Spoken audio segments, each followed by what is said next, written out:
नमस्कार students corner या YouTube चॅनलवर मी ओमकार सर्वांचं हार्दिक स्वागत करतो। MST CET अंतर्गत बीएड कॅपची जी ॲडमिशन प्रवेश प्रक्रिया आहे तर या संदर्भात प्रॉपर माहिती आपल्या चॅनलवरती विद्यार्थ्यांना दिली जाते। त्यामुळे जर आपण आपल्या चॅनलवरती नवीन असाल तर आजच आपल्या चॅनलला सबस्क्राईब करून ठेवा, जेणेकरून सर्व विद्यार्थ्यांना याची प्रॉपर माहिती आणि मदत मिळून जाणार आहे। याचबरोबर संपूर्ण महाराष्ट्रामध्ये BEd CET अंतर्गत जी कॅप प्रोसेस सुरू झालेली आहे तर याचं पुढचं वेळापत्रक लवकरच पोर्टलवरती प्रसिद्ध होईल। साधारणतः याच्यानंतर मेरिट लिस्ट, त्याचबरोबर प्रोविजनल तात्पुरती मेरिट लिस्ट, कॉलेज सिलेक्शन आणि त्याच्यानंतर राऊंड 1, 2, 3 इन्स्टिट्यूट लेवल ही जे शेड्यूल आहे 2 ते 3 दिवसांमध्ये प्रसिद्ध होईल। आणि या व्हिडिओमध्ये अतिशय आनंदाची बातमी आपण सर्व विद्यार्थ्यांना देणार आहोत। तर एक नवं परिपत्रक आपण देणार आहोत। तर साधारणतः संपूर्ण महाराष्ट्रामध्ये बीएड कॅप प्रोसेस अंतर्गत OBC त्याचबरोबर SEBC या कॅटेगरीतील जे विद्यार्थी आहेत तर यांच्यासाठी अतिशय महत्त्वाचा GR पोर्टल वरती प्रसिद्ध झालेला आहे। तर विद्यार्थ्यांना कास्ट व्हॅलिडिटी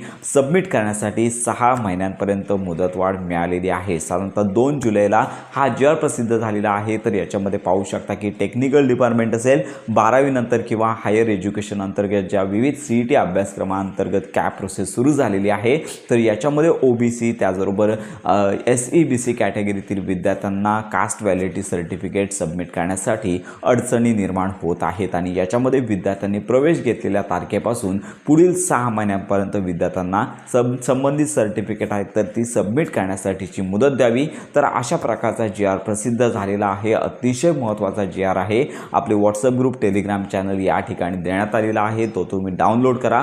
त्यामुळे अतिशय जे OBC कॅटेगरीतील विद्यार्थी असतील, SEBC कॅटेगरीतील विद्यार्थी असतील, ज्यांच्याकडे कास्ट व्हॅलिडिटी सर्टिफिकेट नाही आहे अशा विद्यार्थ्यांना कास्ट अंतर्गत जी शिष्यवृत्ती मिळते, जी स्कॉलरशिप मिळते तर हिचा फायदा घेता येणार आहे। म्हणजेच काय की तुमच्याकडे आता जर पावती असेल कास्ट व्हॅलिडिटी सर्टिफिकेटची तर पुढील 6 महिन्यांपर्यंत तुम्ही सर्टिफिकेट कॉलेजमध्ये ॲडमिशन मिळेपर्यंत तुम्ही लक्षात घ्या सादर करू शकता। तर लक्षात घ्या की पुढील 6 महिन्यापर्यंत कॉलेजमध्ये सादर करू शकता। साधारणतः ही अट काय असते तर कॉलेजच्या कॅप राऊंडमध्ये तुम्ही पावती अपलोड करू शकता। कॅपनंतर ज्यावेळी कॉलेजमध्ये प्रवेश घ्यायचा असतो त्यावेळी सर्टिफिकेटची पावती चालत नाही आहे, सर्टिफिकेट लागतं। पण आता कास्ट व्हॅलिडिटीमध्ये OBC आणि SEBC कॅटेगरीतील विद्यार्थ्यांना आता ही महत्त्वाची सवलत मिळालेली आहे। हा GR तुम्हाला डाउनलोड करायचा आहे। जर तुम्हाला कॉलेजमध्ये विचारणा केली गेली ॲडमिशनच्या वेळेस की तुमचे सर्टिफिकेटच पाहिजेत, पावती चालणार नाही आहे, तर हा GR तुम्ही त्या ठिकाणी दाखवू शकता। अजून कॉलेज ॲडमिशनसाठी वेळ आहे।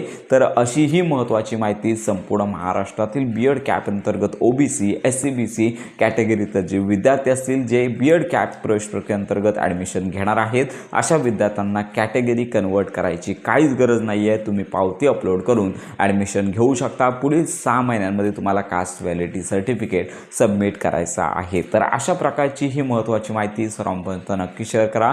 बीएड कॅप प्रोसेस संदर्भात तुमच्या काही शंका असतील तर व्हिडिओच्या कमेंटमध्ये नक्की कळवा। बीएड प्रवेश प्रक्रियेसंदर्भात प्रॉपर माहितीसाठी आपल्या स्टुडंट्स कॉर्नर या यूट्यूब चॅनलच्या कनेक्टमध्ये राहा।